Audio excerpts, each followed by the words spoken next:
I always thought the forest was just a collection of trees, a place to escape and unwind. I didn't realize it held secrets, dark and twisted, until that fateful trip I took with my friends last autumn. We arrived at the edge of a remote woodland, excited for a weekend of camping, laughter, and bonfires. As night fell, the trees seemed to close in, their gnarled branches scratching at the dusky sky like fingers desperate to grab hold of us. Sitting around the flickering fire, we swapped ghost stories, each tale more chilling than the last. I told them about the tale of a hiker who vanished years ago, leaving nothing but an unfinished trail of his last journey. They laughed it off. "It's just a campfire story," one friend scoffed. But as the flames danced, I couldn't shake the feeling that the forest was listening, waiting to exhibit its own version of terror. As the night deepened, a thick fog rolled in, swallowing the trees and our laughter. Shadows moved between the trunks, and the crisp air became heavy. I felt an unease settle in my stomach when I noticed one of our party, Jake, had wandered off, presumably searching for firewood. "He'll be back," I assured myself, though dread seemed to whisper otherwise. Minutes turned to an eternity. "I'll go find him," I announced, against the protests of my friends.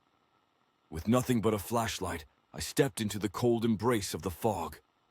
I called Jake's name, my voice swallowed by the encompassing silence. Each footfall echoed unnervingly, as if the forest was mocking my search. Suddenly, a sound broke through the quiet, a soft rustling, far off to my left. I turned, hopeful but apprehensive. "Jake?" I called again, this time with less conviction. The rustling grew louder, followed by a low groan that sent shivers racing down my spine. "Jake?" The fog thickened, wrapping around me like a suffocating veil. I stumbled through the underbrush, heart pounding. Finally, I emerged into a clearing. It was empty. My flashlight flickered, casting shadows that seemed to stretch and curl like tendrils around me. Just as I began to consider retracing my steps, I heard laughter, followed by the unmistakable sound of my friends calling out.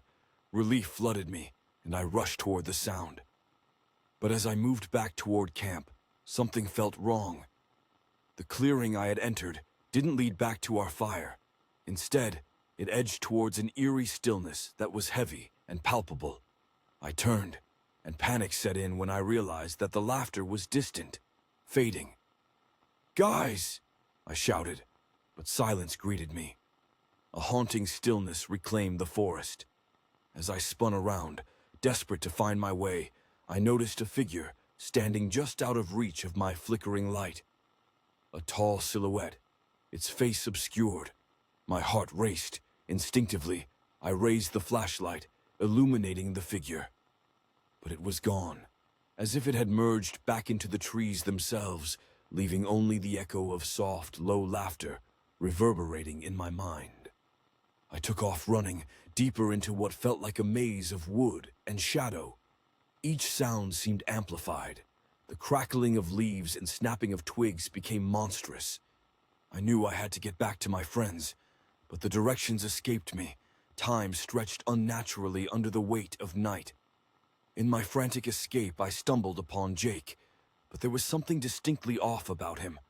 His eyes were glassy, his smile stretched unnaturally wide. "Hey," he said, his voice a shrill whisper that didn't sound like him. "Where have you been? We've been waiting for you."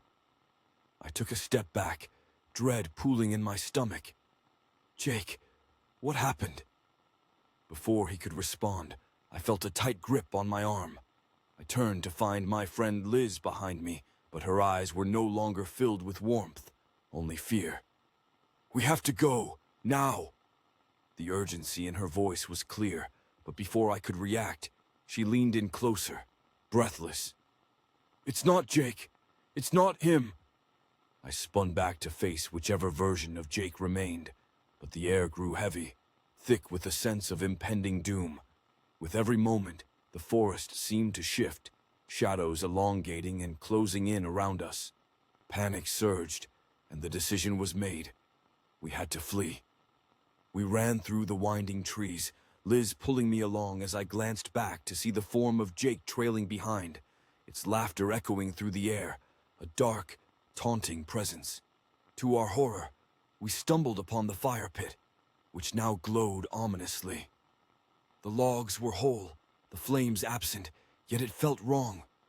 Breath of a gaze peeked at us from just beyond the clustered trees. In our terrified rush, we spotted the path leading back to the car. But it felt endless, surrounded by trunks that seemed alive, shifting, moving ever closer. Just as we neared the exit, Liz was pulled back. A scream caught in her throat as she vanished into the thicket. I lunged forward, but hesitated, the weight of dread pulling me down like an anchor. Running as the darkness wrapped around me, I burst onto the main road. Alone, panting in the headlights, my heart pounding with the weight of reality. I never looked back. I didn't dare. As I drove away, I realized with horror that I hadn't heard from Jake or Liz again.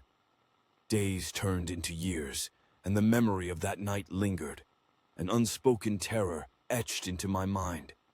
And sometimes, just sometimes, I'd catch whispers of laughter while hiking through the woods anew, timid echoes that always felt as if they were calling my name, reminding me of the darkness that lurks at the edge of the trees, waiting patiently, eternally curious. The days turned to months, yet the chilling memory of that night clung to me like a shadow, haunting the edges of my consciousness. I couldn't shake the feeling that the auditorium was somehow tethered to me, an invisible thread binding my fear to its very walls. Even when I found another job, strange occurrences followed, like echoes bled over from that other life. There were nights when I heard whispers as I lay in bed, soft, urgent, beckoning. I'd drown the sounds in my pillow, but they would find their way back to me in dreams. Vivid images of shadowy figures moving about the aisles, beckoning to me with outstretched hands.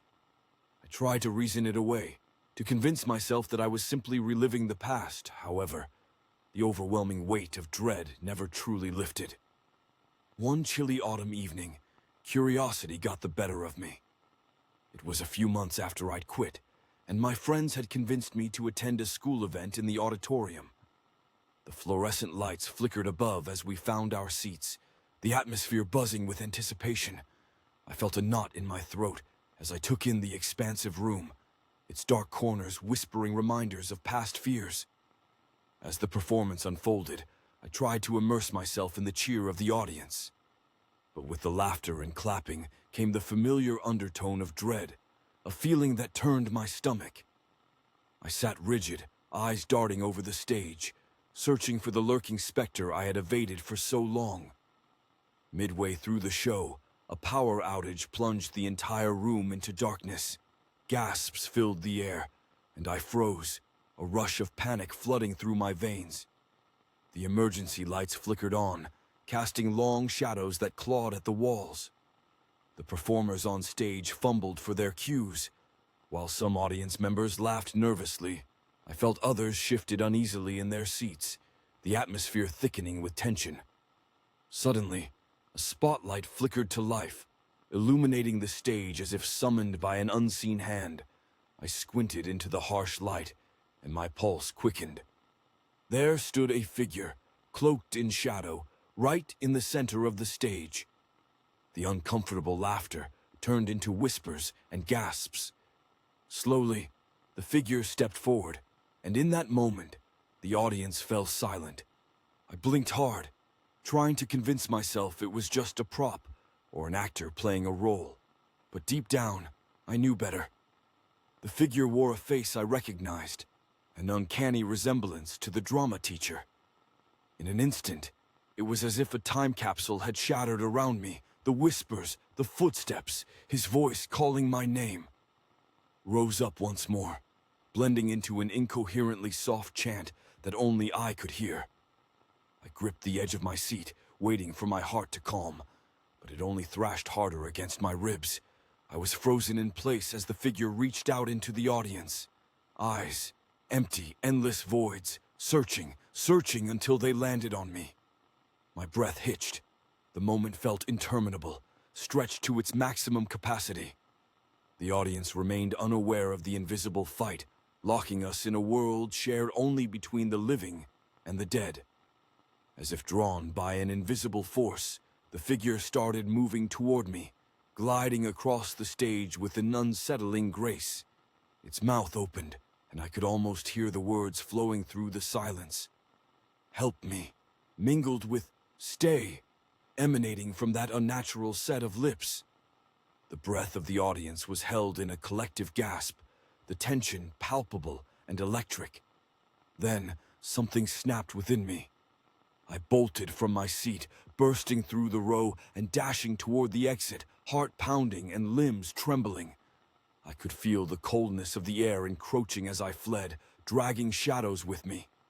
Crashing through the auditorium doors, I stumbled into the darkened hallway, gasping for breath and backing away rapidly. My trembling fingers found the nearest exit. I raced outside, responding to the relentless call of the night, the fear that chased me. But a voice echoed in my mind, unwavering, a siren that wouldn't fade. The memories of the classroom, the breathing, the whispers. "What did you leave behind?" It seemed to cry in a distorted echo, vibrating through the air. I didn't leave it behind, it had anchored itself to me. As I stumbled into the cool night air, I wondered how I might free myself from this burden. I glanced back at the illuminated windows of the auditorium, the yellowish glow illuminating the edges of ghosts I could not see, feeling once again the weight of a presence lurking just beyond, waiting, hungry for acknowledgement. In those shadows, another sound beckoned me like a melody, a whisper, clear as day now, threading through the wind. "Stay with us," it sang. And deep down, I knew that the forest of ghosts wasn't simply a haunting, a memory long sought.